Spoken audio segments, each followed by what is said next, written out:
စာကြက်တော့မယ်အိယာထားမယ်ဆိုတဲ့အချိန်လေးတစ်ခုလုံးတော့မယ်ဆိုရင်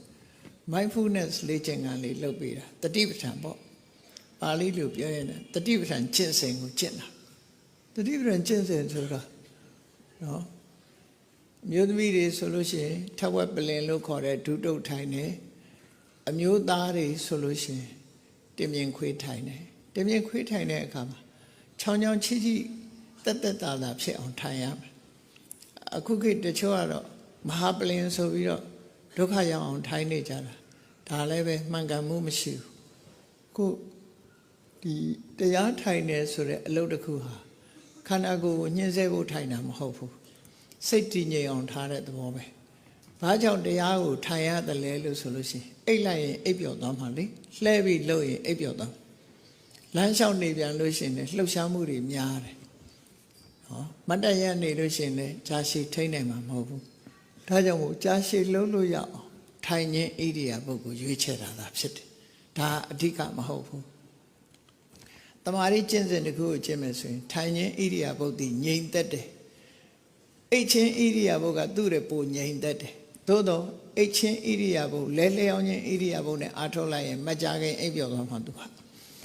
အဲ့ဒါကြောင့်မို့လို့အဲ့ဒီဟာကဝီရိယအားနည်းလွန်အားကြီးသည့်အတွက်ကြောင့်ဝီရိယနဲ့တမာရီမမျှဘူးဆိုပြီးထိုင်တဲ့ဣရိယာပုဂ္ဂိုလ်ယူရထိုင်တဲ့ဣရိယာပုဂ္ဂိုလ်ကြိုးစားလွန်တာလည်းမဟုတ်ဘူးဟိုစိန်ခံလွန်တာလည်းမဟုတ်ဘူးအလယ်လက်မစ္စည်းမပฏิပဒါဣရိယာပုဂ္ဂိုလ်ဖြစ်တယ်ထိုင်နေတာဟာအလယ်လက်ဖြစ်တယ်နော်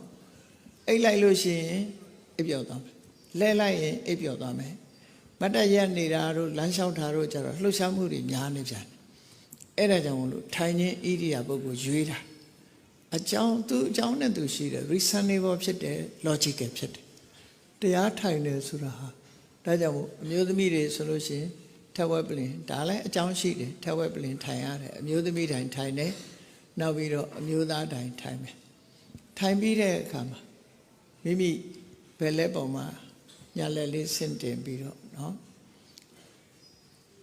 စေရောကိုရောကိုအားလုံးကိုရှော့ချလိုက်ပြီးတော့ရှော့ချလိုက်တယ်ဆိုတာဟိုတင်းရှင်းနေမဖြစ်အောင်ခဏရှော့ချလိုက်ပြီးမိမိရဲ့စိတ်ကိုတာသီဝဘက်ကို focus လုပ်အောင်အဲ့ဒီဘက်ကိုဥလှည့်ထား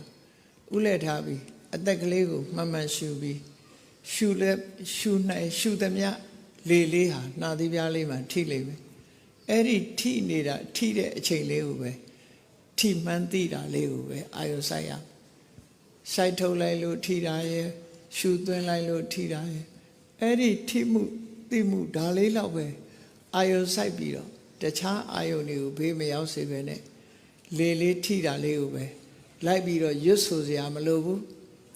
လိုက်ပြီးရွတ်ဆိုစရာမလိုဘူးစင်စက်မပြတ်သိနေအောင်ကြိုးစားခြင်းဟာ mindfulness လို့ခေါ်တယ်ပေါ့အဲ့ဒီ mindfulness အလုပ်ဟာစာကြည့်တဲ့အခါမှာလည်းများစွာအထောက်အကူဖြစ်မှာဖြစ်တယ်ကျမ်းမာရေးအတွက်လည်းများစွာထောက်ကူဖြစ်မှာဆိုလို့ဒီကနေ့ခေတ်မှာအလု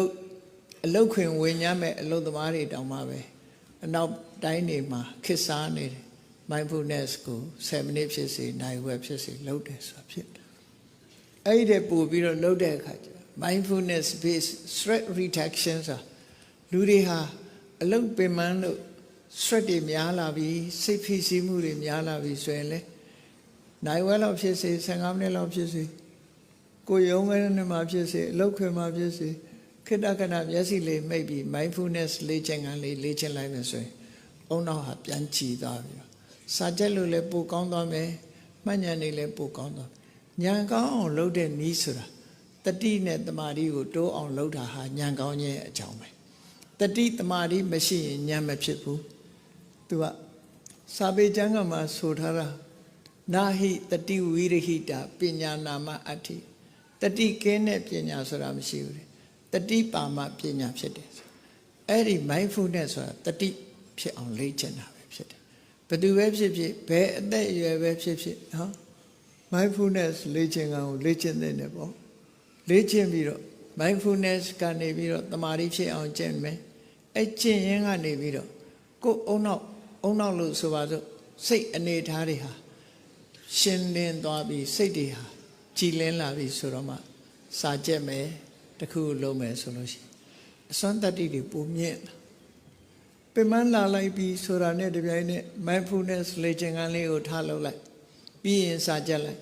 ဆေးတွေတော့မတောင်းနဲ့ဆေးတောင်းရင် side effect ကအမှန်တမ်းဆိုးသွားတယ်ရုပ်ကိုကုစားတာဖြစ်တဲ့ဆေးကစိတ်ကိုလှုပ်တာမဟုတ်ဘူးရုပ်ကိုထိခိုက်သွားတယ်ဆိုလို့ရှိရင်စိတ်ပါလမ်းမှာမဟုတ်ဘူး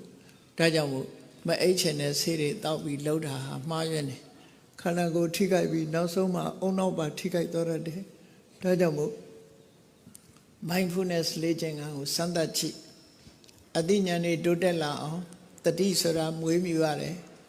တမာတိဆိုတာမွေးမြူရတယ်တတိနဲ့တမာတိမွေးမြူပေးခြင်းအပြင်ပညာရည်တွေဟာကိုယ်ဟာမြင်မာလာနိုင်တယ်လို့သူတို့ဆိုတယ်ဒါကြောင့်မို့လို့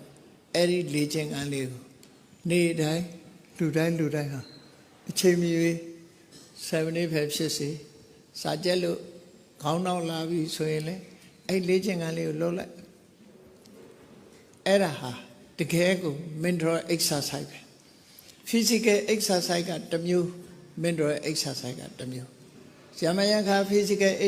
exercise လုပ်ရတယ်လို့ mental exercise လည်းလုပ်ပေးရအဲ့ဒီလိုလုပ်ပေးမှစိတ်ရောကိုယ်ရောလန်းဆန်းတက်ကြွလာပြီတတိတွေကောင်းလာပြီဆိုရင်ပညာရည်ဟာတိုးတက်လာမှာဒါအဲ့ဒီနည်းနဲ့လေ့ကျင့်တဲ့ပညာရည်တိုးတက်အောင်လေ့ကျင့်တဲ့နည်းပဲအဲ့တော့စိတ်ထဲမှာ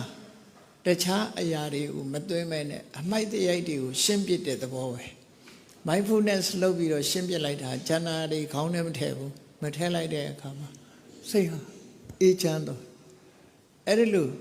အေးချမ်းမှုဆိုတဲ့စိတ်ကိုအခြေခံပြီးတော့ကြိုးစားအားထုတ်ခြင်းပဲဖြစ်တယ်